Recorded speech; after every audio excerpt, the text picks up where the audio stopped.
Well, So, what terminology do you think would help to clarify, like self-determination? You think that's something that people would well, need to understand better what that would involve? those terms are very effective for countries that are in similar situations to ours.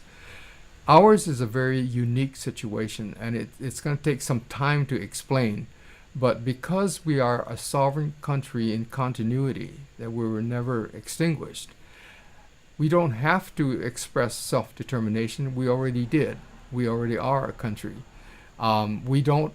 We are not a country that is trying to be reinstated, although that's a term that's used. We already are a country.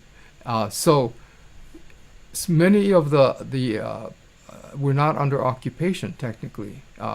What's happened is that there's a strong man that took us over.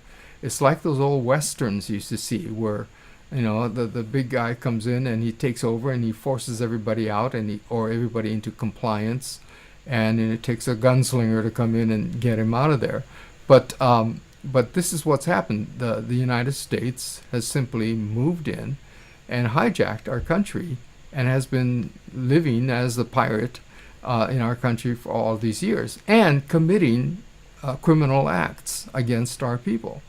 So if we can get down to this kind of a basic description of understanding of who we are, then that's who we are. However, these are not terminologies that are used by the United Nations. They don't use words like piracy or hijack and things like that.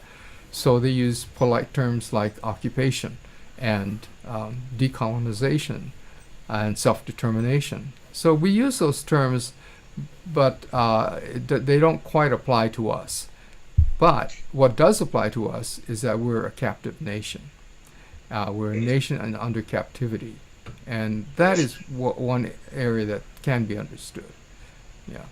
And then we have people here at home that argue, actually, we're not under captivity. Who's restraining us from doing anything? If we simply want to live as Hawaiian Kingdom subjects in our own land, we can go ahead and do so. Now, of course, the United States, it comes up to a certain line, the United States starts to try to herd us back into place. But technically, we're not a captive nation even. There's just another group that's here that's controlling our lives, or how would you say, not even controlling. There's a system of control, but it's more of a nuisance, in our lives. But it's a nuisance that we can overcome if we continue operating as the Hawaiian Kingdom, and we continue seeing ourselves as subjects of the Hawaiian Kingdom.